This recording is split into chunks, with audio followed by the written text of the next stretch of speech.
Bonsoir. Vous vous trouvez, à proximité des petits chanteurs de Monaco, à quelques minutes d'une répétition. Comment avez-vous tous traversé la crise et ses conséquences? Oh, difficilement, mais comme tout le monde, là je suis dans la salle de répétition, en effet, que vous connaissez, et les enfants s'apprêtent dans quelques minutes à la retrouver. Il faut savoir qu'ils en ont été privés pendant à peu près 6 mois cette année.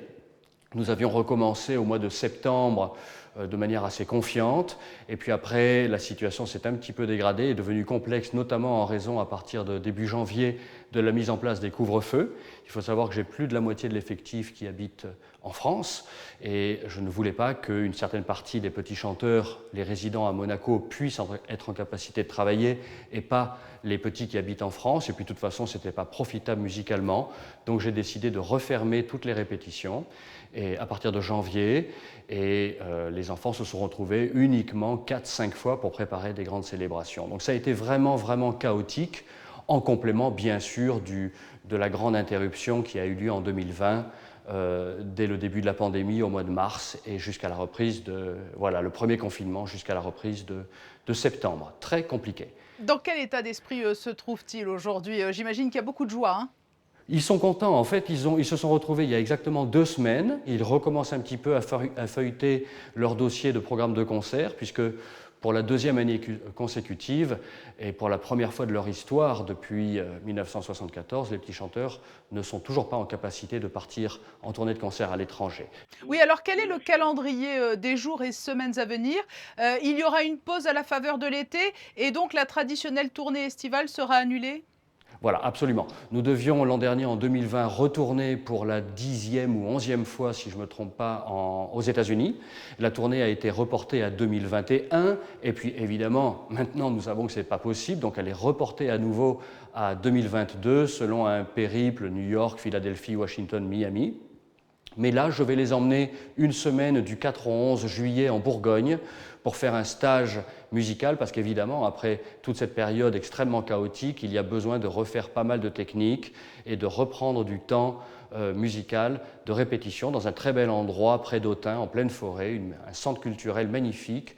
Et je crois que ça va faire plaisir aussi à tous de se retrouver, de repartager des bons moments de vie commune. Et chaque année, des petits chanteurs, devenus trop grands laissent la place Mmh. à d'autres. Mmh. Vous lancez en cette période, une campagne de recrutement? Et évidemment, c'est le propre d'un chœur de garçon, c'est que aux alentours des 15 ans à peu près, les voix commencent un petit peu à bouger, et il faut penser à réalimenter par des petits nouveaux. Alors chaque année, nous prenons des petits candidats, on va dire aux alentours des 9-10 ans, pas trop petits, parce qu'après il faut qu'ils aient la capacité de partir en longue tournée de concert à l'étranger. Mais voilà, le recrutement est ouvert, donc il suffit de me contacter, prendre rendez-vous pour une audition, un entretien avec les parents, et c'est tout à fait ouvert à tout garçon qui souhaite intégrer cette troupe artistique. C'est très flatteur et formateur. Les petits chanteurs participent tout au long de l'année, aux grands événements de Monaco. Absolument, oui, ils sont en charge du service musical de la cathédrale de Monaco, qui n'est pas très lourd, hein, sur la base du volontariat pour tous les dimanches, sans fête particulière, et puis quelques astreintes, la fête du Prince, bien sûr, Noël, la Sainte Dévote, telles que 6-7 grandes célébrations dans le courant de l'année. Et parallèlement à ce service musical de la cathédrale de Monaco, haut lieu prestigieux où reposent les princes de Monaco, ils étudient à côté de ça les programmes spécifiques pour leur tournée de concert à l'étranger. Ils partent toujours une dizaine de jours en Autriche pour faire beaucoup de musique et de ski. Ils adorent ça en février. Et là, c'est un stage qui est très profitable pour eux. Et ensuite, ils préparent leur grande tournée de concert, qu'elle soit en Asie, aux États-Unis, en Europe. Tout dépend. Mais là, évidemment, il nous tarde de retrouver le chemin des scènes internationales. Je crois que vous teniez, hein, en conclusion, à rendre hommage à tous ces jeunes. Ah, absolument. Je suis plein d'admiration. Ils se sont accrochés comme des moineaux à leurs branches pendant toute cette période extrêmement chaotique. Ce sont des enfants qui ont perdu beaucoup, mais qui n'ont pas baissé les bras. J'ai beaucoup d'admiration pour leur force de caractère, et je suis certain que tous ensemble, on est en capacité maintenant de sortir de l'eau et de reprendre notre activité.